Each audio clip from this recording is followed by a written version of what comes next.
Hello, welcome everybody.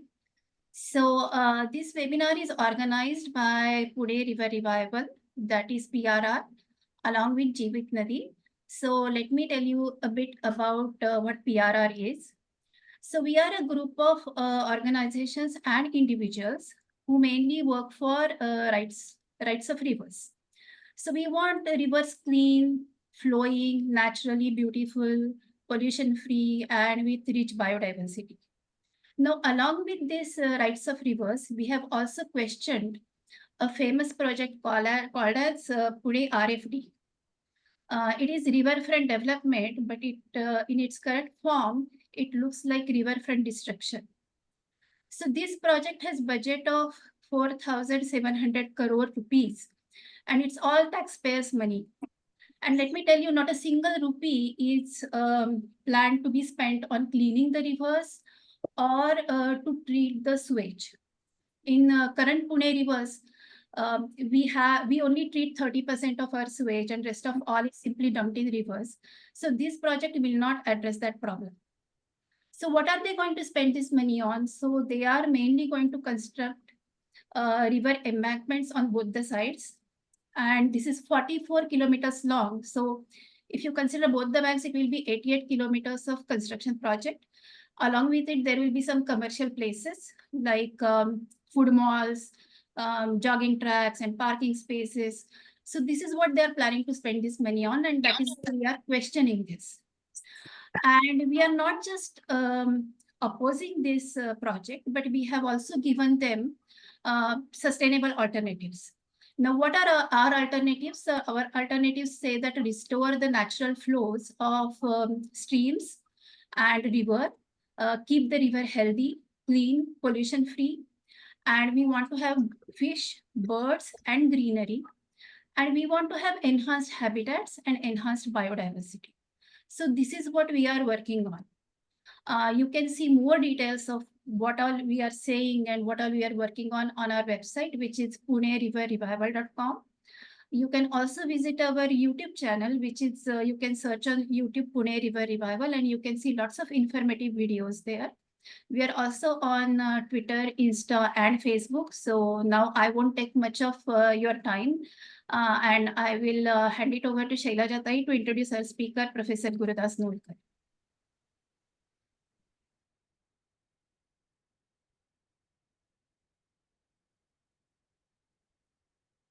It's a good idea to introduce me while being muted. Okay. So, okay, Gurudas, I got it. So, No, good. Carry on. It's just a formal introduction, though not very formal.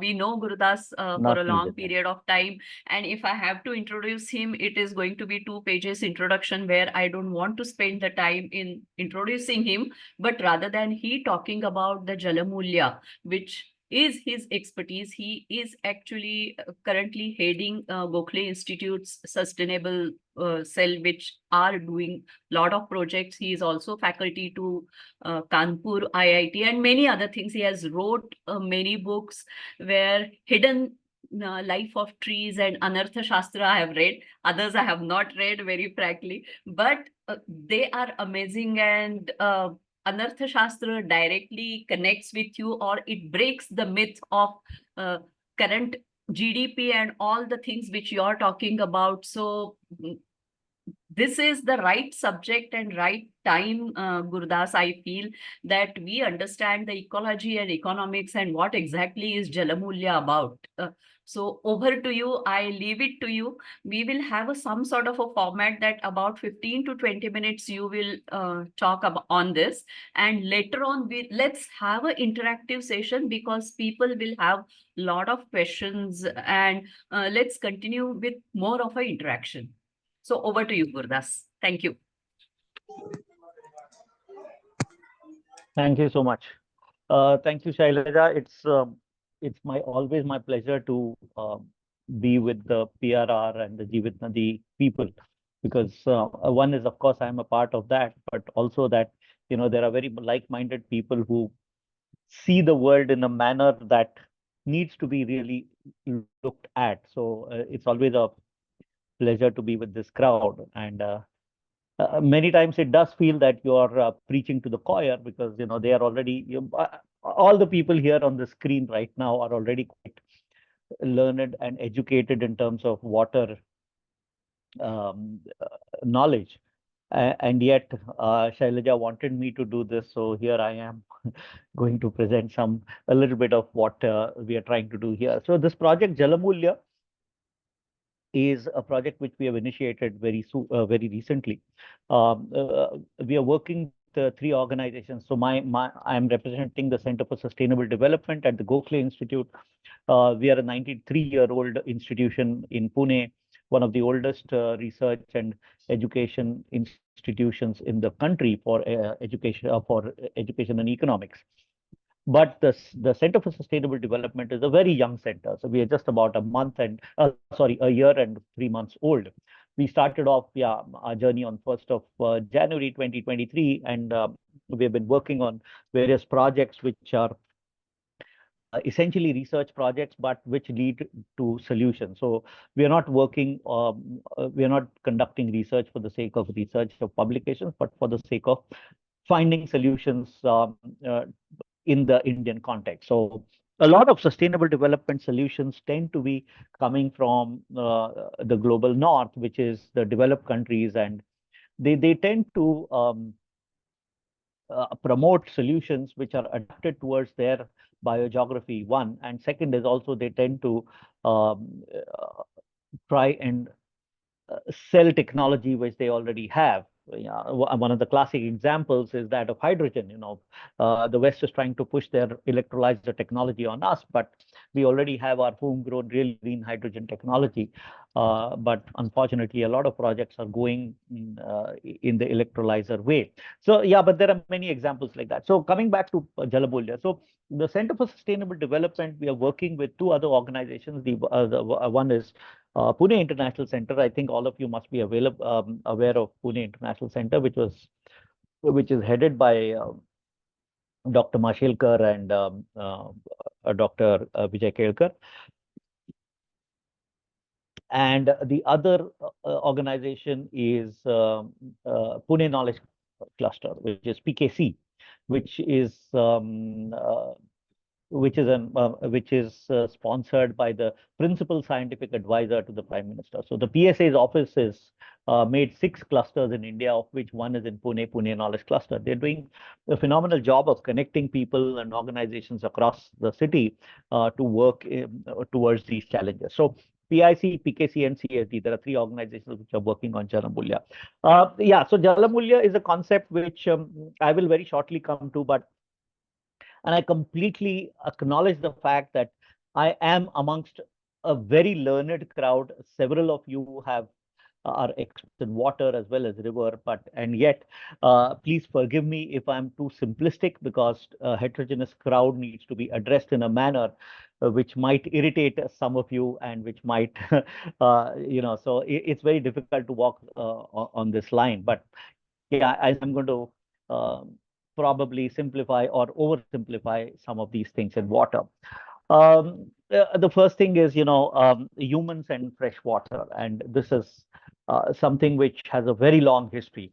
All terrestrial organisms are freshwater organisms, barring a few species, but humans certainly are freshwater organisms. And the only source of freshwater on the entire planet is the hydrological cycle, right? So we may have groundwater sources, we may have glaciers, we may have polar ice caps, but they are all because of the hydrological cycle. So in reality, there is no fresh water on the planet. It only comes through the hydrological cycle. And the hydrological cycle is nature's extremely wonderful decentralized way of distributing fresh water on the planet. Through precipitation. And precipitation manifests in 3 forms. Of course, one is snowfall, second is rainfall, and the third, and the very often forgotten, is dew, right? So dew is a very important part of precipitation. Historically in India, we have been taking Rabi cultivation on dew, not all of it, but dew has been a very uh, significant source of fresh water for the Rabi season. Um,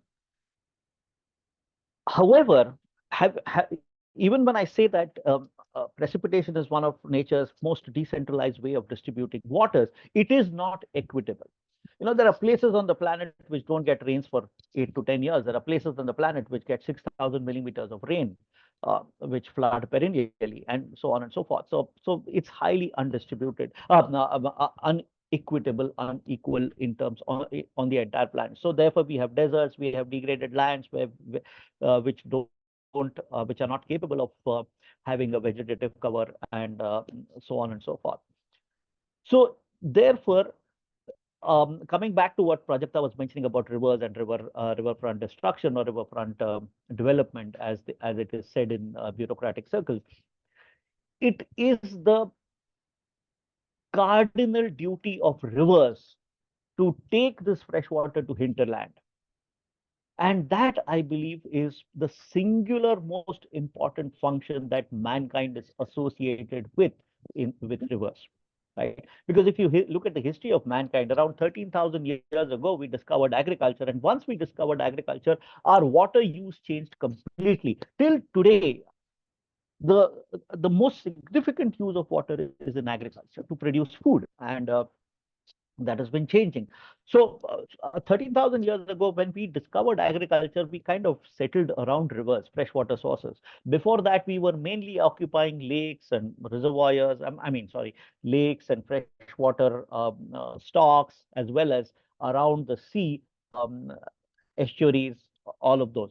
But from the time we realized that agriculture can be a huge source of food and will improve the food security that we lacked at that point of time, from then on, our fresh water use increased. Until today, it has been increasing. So we see a correlationship of water use with several factors. And I'm sure all of you know some of these factors. But one is that cropping pattern. Right? So what do you grow? Tells you how much water you'll consume. So if we are growing rice, we consume a lot of water. So the next question is, what kind of water do we consume? Most of rice cultivation in India happens on rain-fed agriculture, happens as rain-fed agriculture. Therefore, we are not using up our stock, or we are not using up our reservoir of water, but we are using the hydrological cycle to grow rice. But a lot of rabi cultivation, a lot of sugarcane cultivation happens not on rain-fed, on rain, but it happens on either groundwater or surface water. And that requires a lot of water. So that consume. These are thirsty crops: corn, sugarcane. Many of these crops are very, very thirsty. And as the land under thirsty crops increases, so does our water consumption. But this is about agriculture. There's a lot in civil society also that we need to look at. So, for example, affluence is also directly correlated to water consumption. If you look at a city like Pune, if you look at areas which are more affluent than the others, Koregaon Park or Prabhat Road kind of tenements and households, there they tend to consume far more water than the the smaller, lower socio-economic classes in Pune. So that is the second correlation that we see. The third is also between developed countries and developing countries. So one is inter-country and the other is intra-country.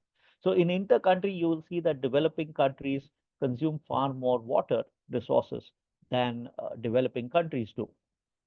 And there are many reasons for, although they don't produce a lot of things, much of their goods and services come from out of their country.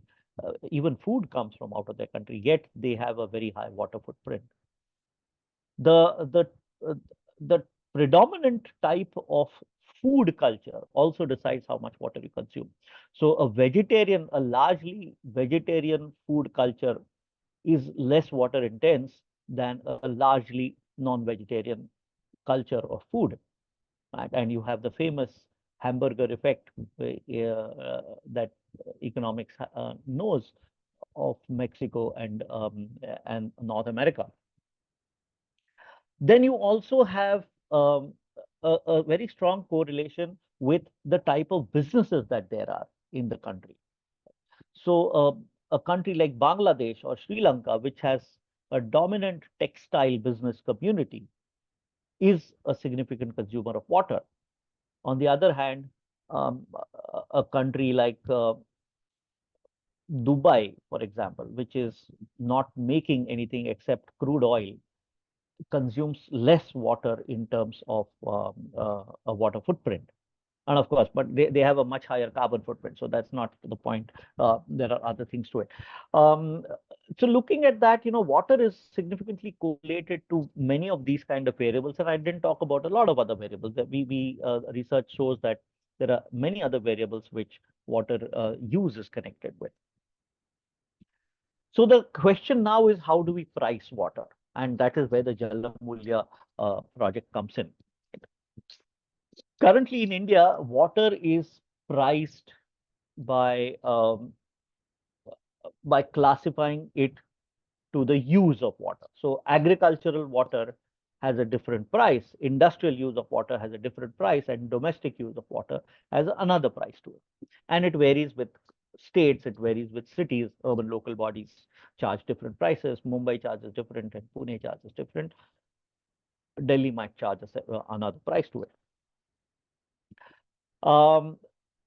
So this kind of pricing classification is largely done intuitively rather than uh, um, with sound data or sound evidence, right?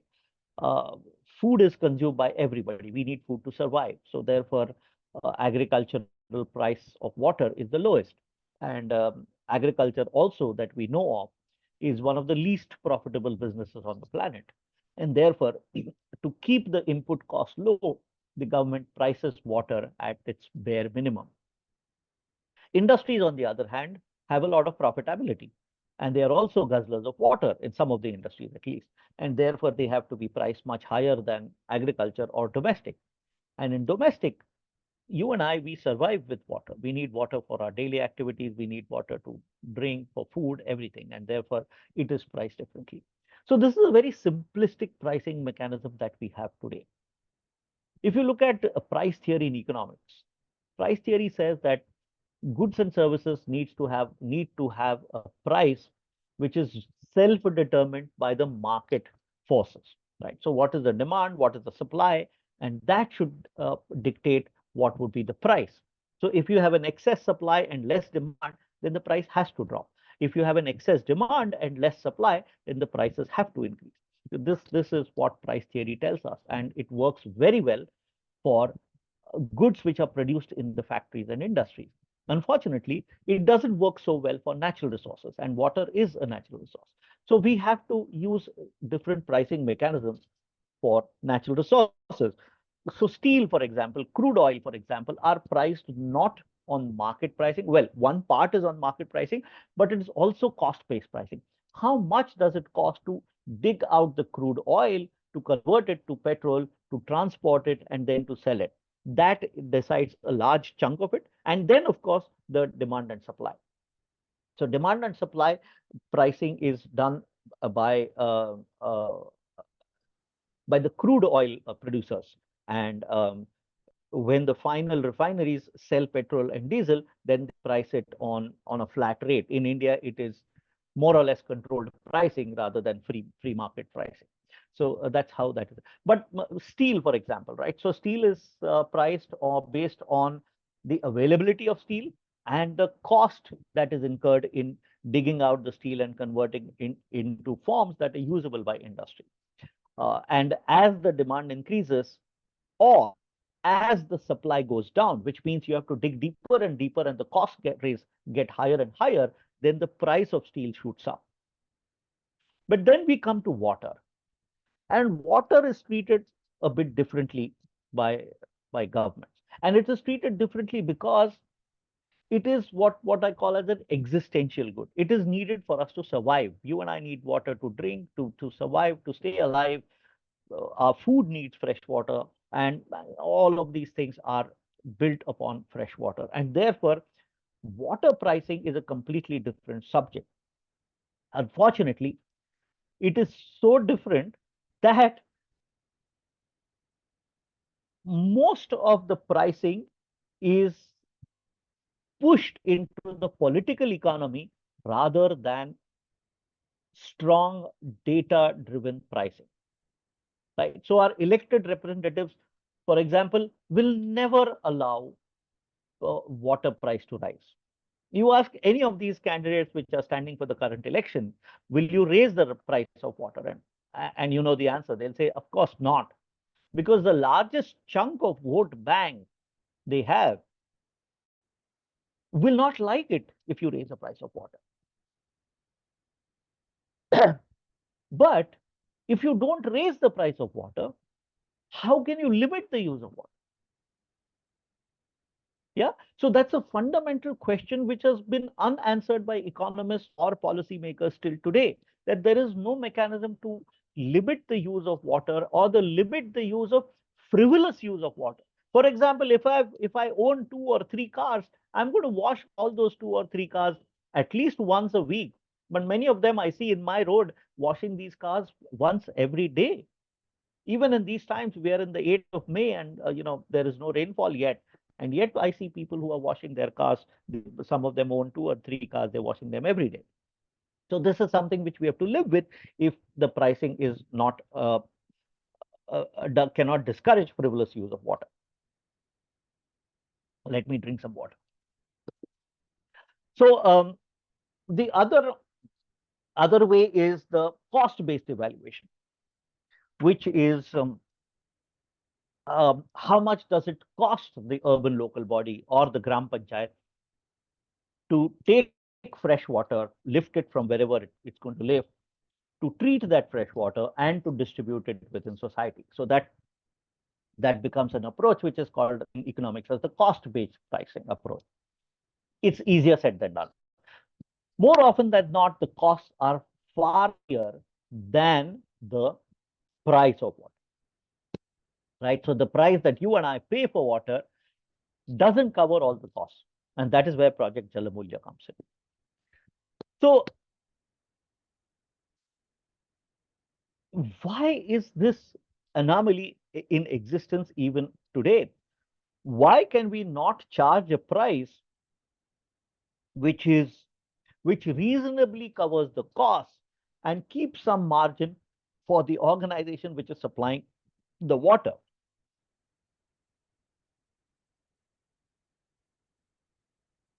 To answer this question, we have to look at what is called as willingness to pay in economics, right?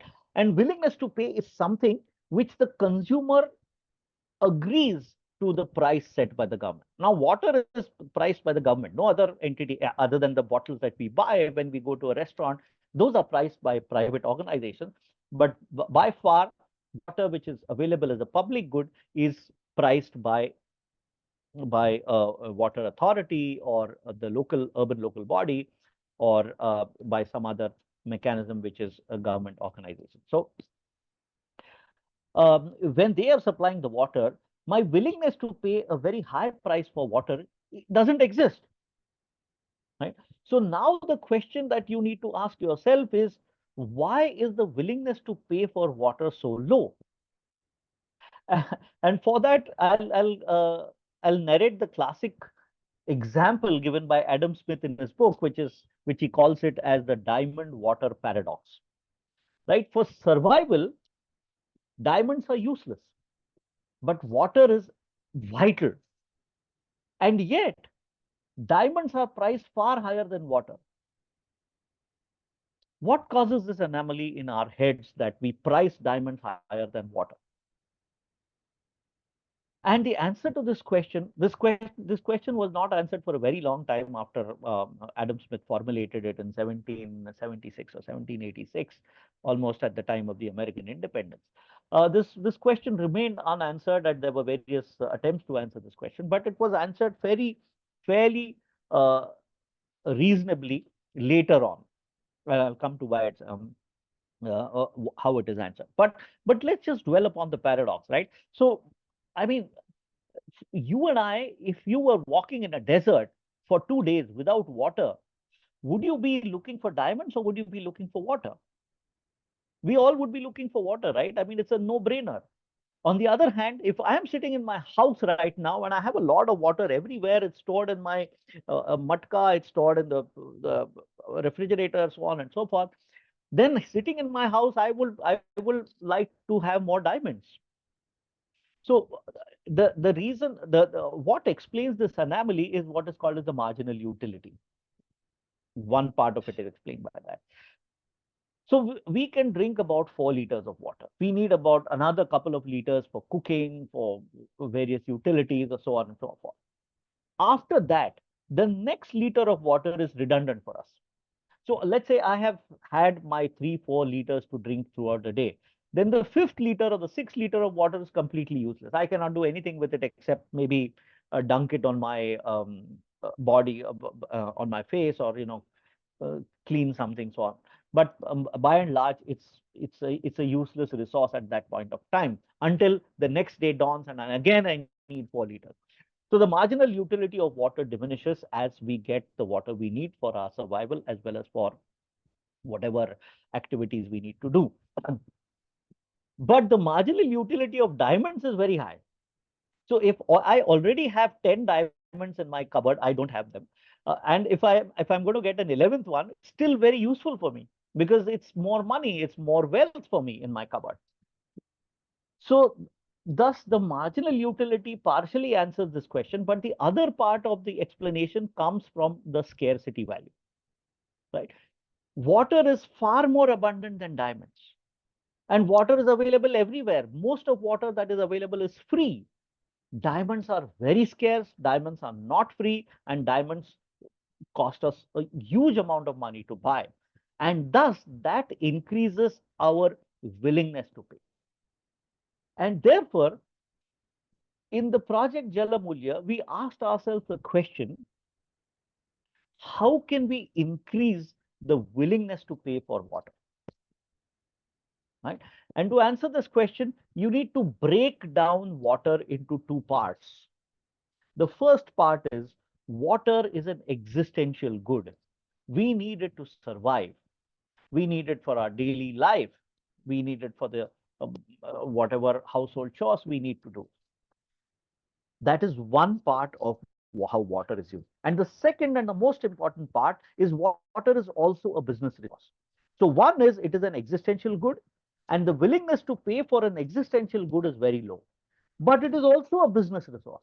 And the willingness to pay for a business resource can be very high. And it can be very high if the industry that is using the water is in a high profitability sector. So, for example, a 5-star hotel is a very profitable business, and they value water very highly. And therefore, theoretically, they should be willing to pay a very high price for it. On the other hand, Gurudas Nulkar needs water for my home. And I'm not willing to pay a very high price because it's an existential good. And I'm just asking the PMC to give me my 10 liters of good quality drinking water every day. That's it. That's all I'm asking per head per day. And therefore, my willingness to pay for that is not very high because I know that water is abundant. I know that PMC has a treatment plant which is very high on the economy of scale, and then they don't entail so much cost, and therefore I'm not willing to pay. So if you break up water as a resource into existential goods and a business resource, then we can actually push up the willingness to pay.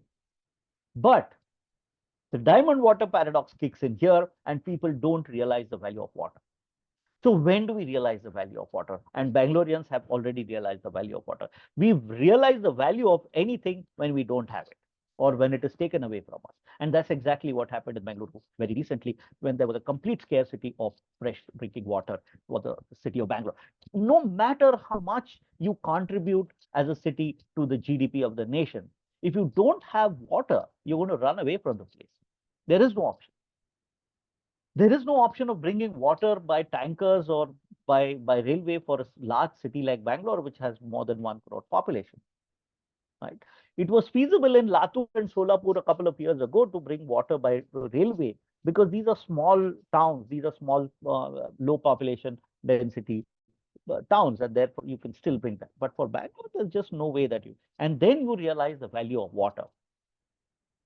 So the project Jal Mulya says that we would want to actually trigger that mechanism in the heads of the consumer where they actually are able to value water rationally and reasonably.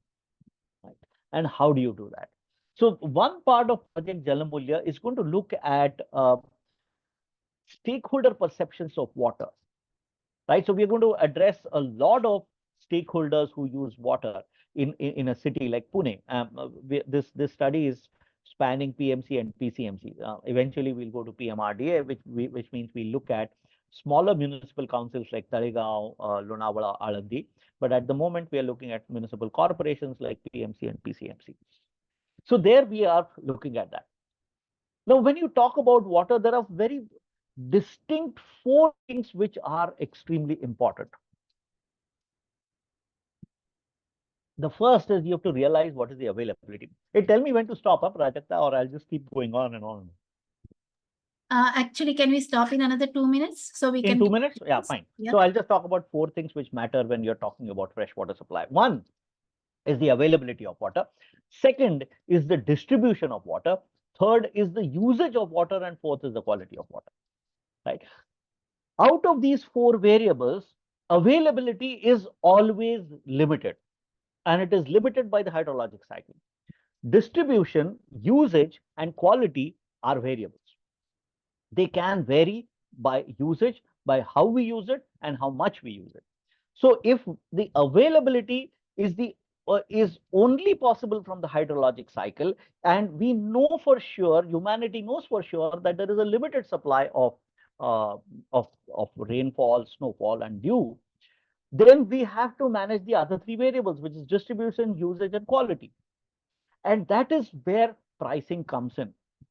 So we believe that as long as fresh water is priced cheaper than grey water, nobody will use grey water.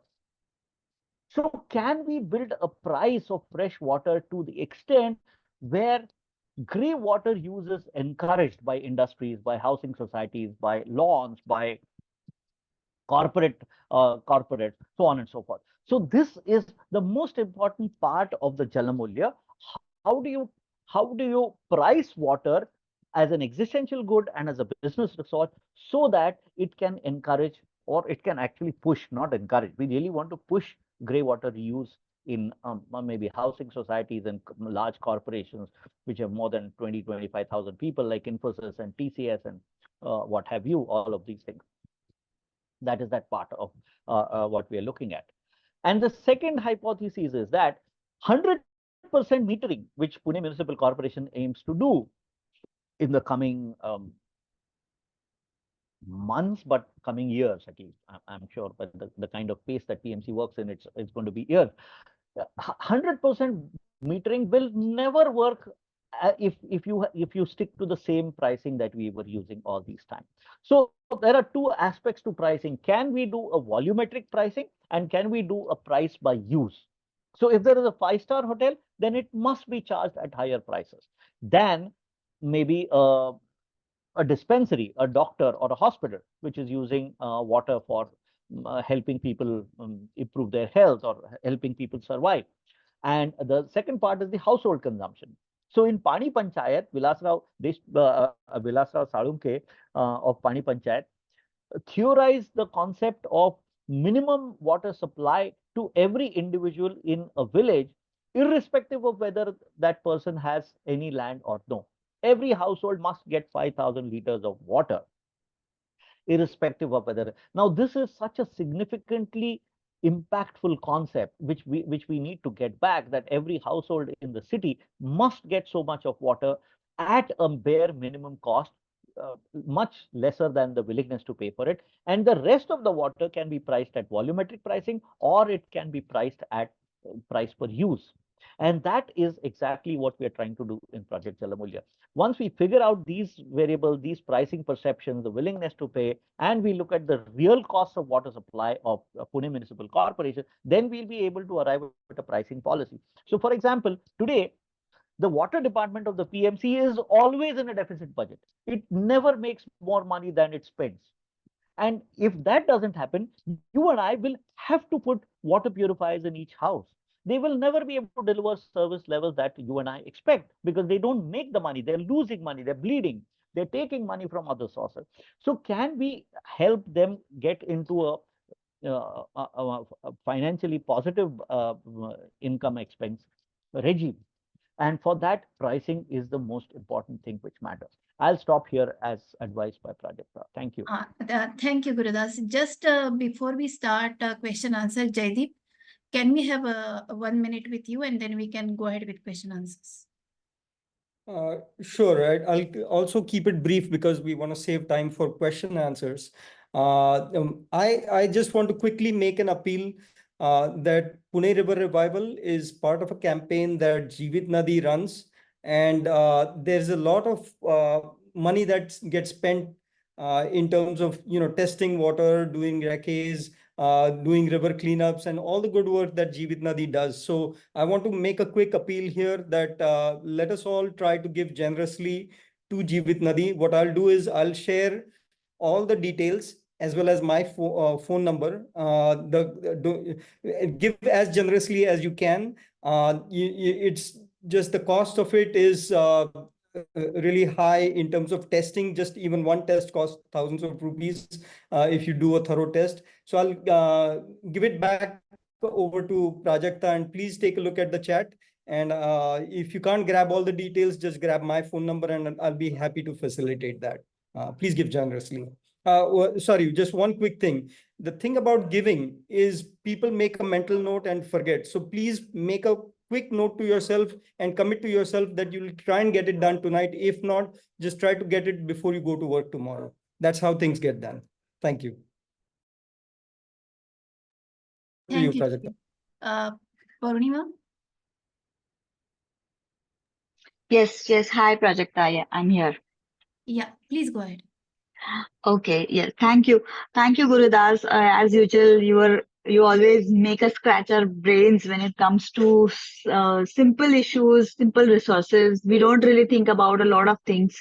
But as you said, that most of us are aware about how water is an important resource that we have. So here people have like really good questions today. I will start with Manisha. I think Manisha had a question about pricing, how water pricing can be connected to groundwater, which is feeding the tankers in the city. I think this is one of the most important issues, because you also mentioned, what I felt is that the price, like we don't pay, we are not ready to pay higher price for water. But what I see is a lot of people use tankers and they do pay a lot of money for tanker water. Price, yeah. So how do we look at this thing? Yeah. So, what is the first part of the question? What was Manisha asking? Connecting to groundwater. Yeah, I'll come to groundwater, but before that, the point you made, right? Why does the willingness to pay for a tanker go higher than the willingness to pay to PMC? And the simple answer to that is because if nobody is going to deliver water to you, you are going to buy it at a price that the market is ready to supply at. There is no other there is no other way to buy water, and therefore, in spite that you are not willing to pay, you have to pay for it. It's not a question of willingness to pay. It is a force that you are. It is by force you are asked to pay for a higher price. So that part of that. The other part is, how do you connect groundwater pricing to that? Extremely difficult. Now, groundwater is something which is actually a common pool resource, but it is construed as a private ownership. Right. If I dig a bore well in my house and I get water, then it is mine. That is what I say.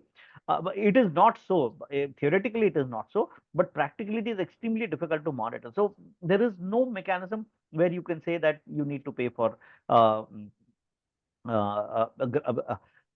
You can be made to pay for groundwater rather than you can pay for that. The only thing is that we need to have an enforcement mechanism where we are continuously monitoring the borewell activity in the city, which means there are people who are actually going and finding out how many borewells are dug, and what is the HP of the pump that is fitted, what is the discharge rate of that pump that is fitted, and how many residents are there. So we can infer on how much groundwater is being used, and we can put a charge on groundwater use to that. One.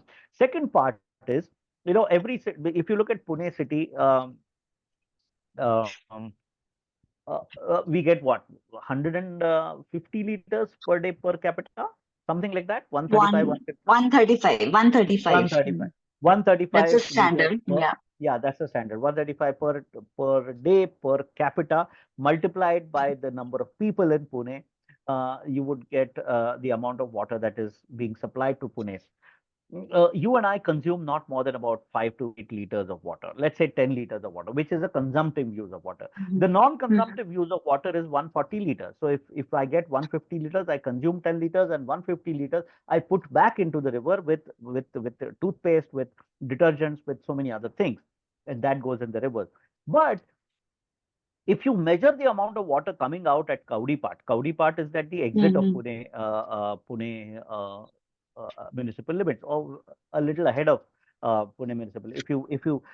If you calculate the amount of water coming out at Kaudipart, it will be significantly higher than 140 liters into the population of Pune. Why is that? Is because groundwater is consumed. So there, if Right. you monitor how much water is flowing out of Pune city, we will be able to get some idea of how much groundwater is extracted, and that we can add into the water pricing of the entire city. Mhm. So everybody has to pay for the water that somebody is using. So it is unfair to a lot, but it is the only way that you can actually look at how pricing can be Mhm. made, I wouldn't say fair, but at least rational to some extent. Rational. So that's Mhm. the shortest answer I could give to Manisha. Yeah.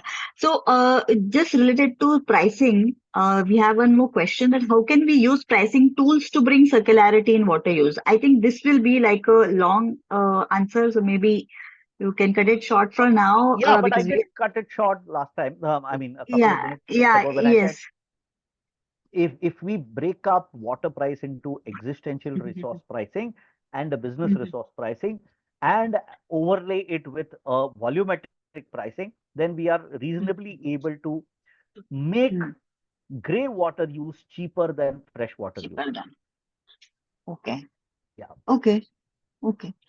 So, the other question we have is, how can affluent communities be influenced in reducing their large footprint? Maybe water footprint is what he's meaning Yeah. to So say. the other thing that we can also do, and something that we have been thinking about, is to base the water use pricing by the number of by the square foot area of the Mm-hmm. house that Of you the have. house, carpet area Right. of the house. So, Okay. people who have a private swimming pool are obviously Mhm. need to be charged far higher in terms of price.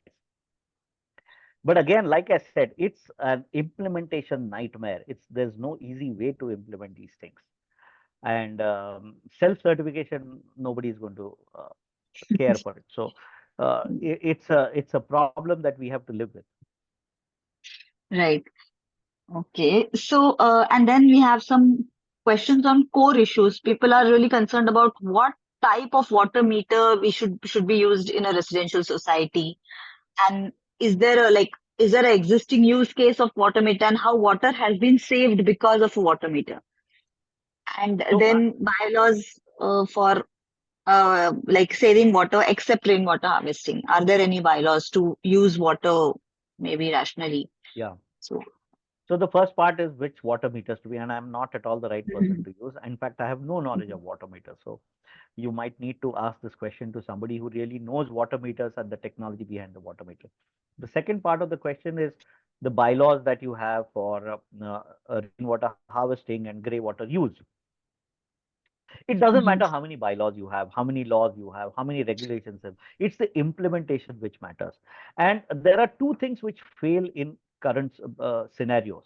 One is that if implementation is weak, then there is a sense of unfair application of the rule and law, right? So if I'll give you an example. If I'm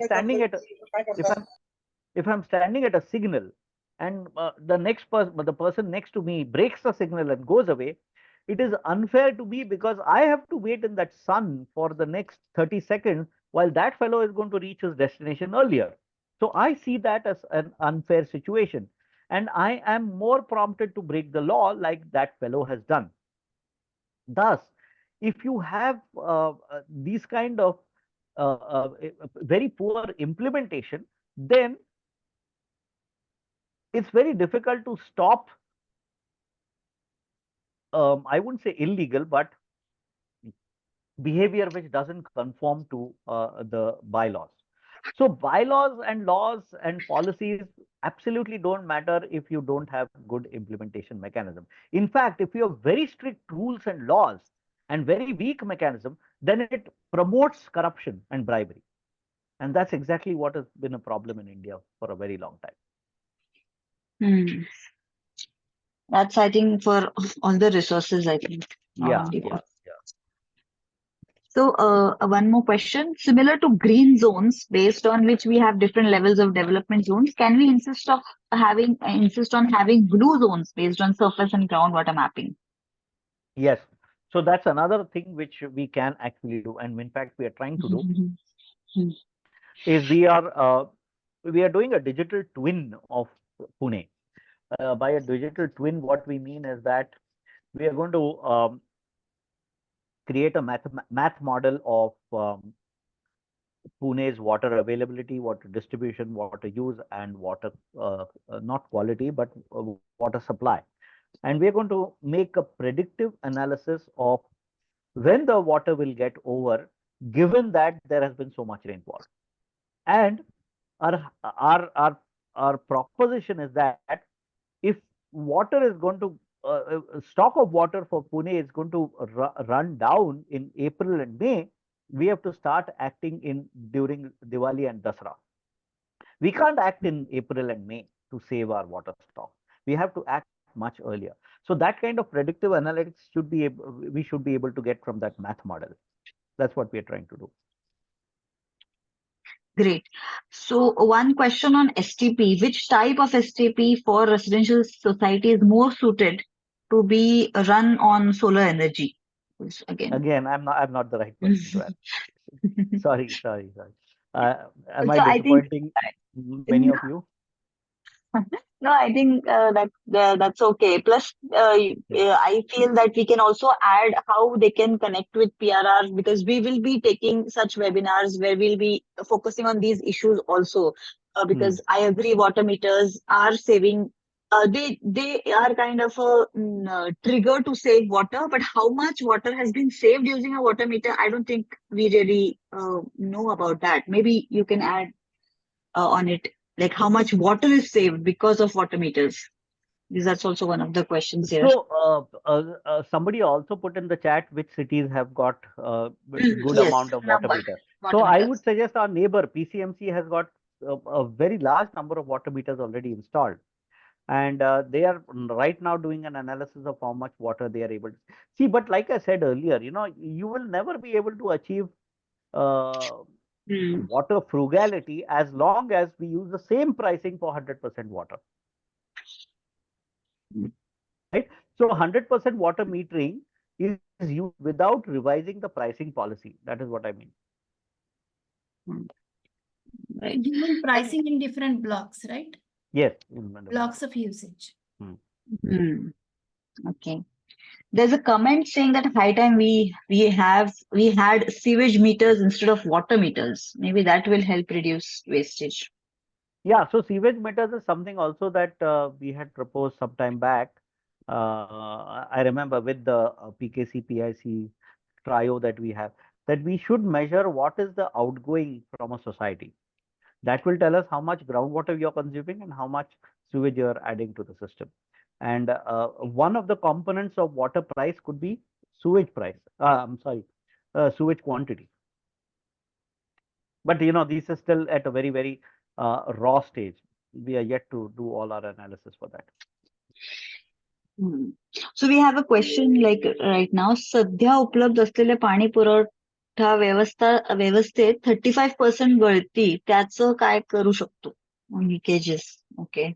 Yeah. So 35% is not just gulti, it is not just leakages. It is termed as NRW, non-revenue water. It is theft also. And we know where the theft is happening. Everybody knows where the theft is often, and it is happening at the vote banks. It is happening in places along from Khadakwasla to Pune city where there are farms. We know that. What is lacking is the political will to stop that theft. So distribution losses are significant. We need to improve the distribution, but they are not 30%. They are less than 30%. Okay. Okay, that's nice to know. Does the PMC currently have water action committee with any white paper or report? No. I don't think so. Yeah. Easy answer. Yes. I also have one question, that how can we connect to this Jal Mulya. Jal Mulya? Yes. How can all of us connect to it? Like through PRR, or how? Like, or is it? No, yeah, definitely through PRR. But what we can do is we can also open up. We are going to have several rounds of consultation, and we'll be happy to invite some of you, at least some of you, to be part of the consultations, and but to listen to what people have to say, and things like that. So maybe with Prajakta and Jaideep, I can check up how we will be able to include at least some of you in some of the. Sure. Thanks. Sure. Okay. Purnima, we can just have yes. one last question, if at all, and then we can go ahead with the thanks and conclusion. Sure. Okay. Just one question is at an individual level or society level, are there any steps that can be taken? So yeah, individual and society level, both levels we can take steps. First is, if 70% of water use, fresh water use, is happening in agriculture, it certainly matters what you are eating. So first check that. What are you eating? Are you eating processed foods? Are you eating maida, bakery products? Because they're very thirsty industries and sectors. Or are you consuming things which are essentially rain-fed, like rice or millets, and many other crops are rain-fed. So that is the first thing that will help you individually reduce your water footprint. Second is you also look at the water efficiency. So the Indian Plumbing Association, for example, has a list of low flow accessories. And I think last year or 2 years ago, there was the Indian Plumbing Association conference. Shailaja was there and I was there, part of it. And we had good discussions there.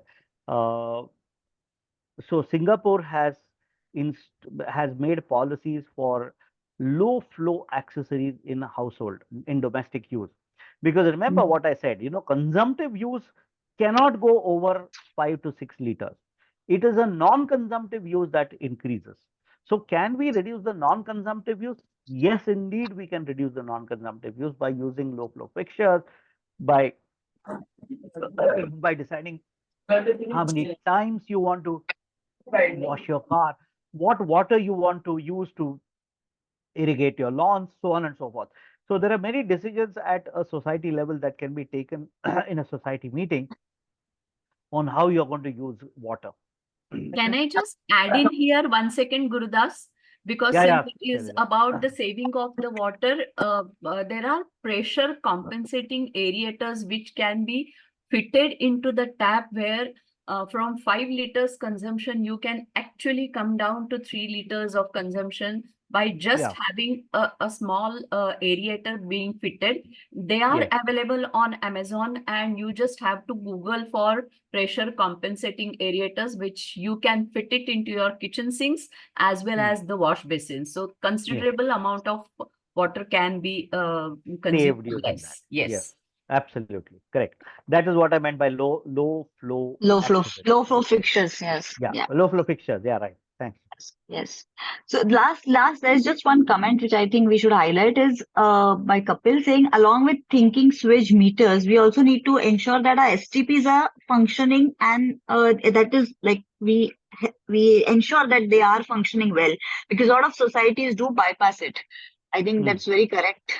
People don't value the STPs there, and then they are rendered useless. So a very important point, Kapil, and I must add to it. I mean, I cannot stop myself from adding to it.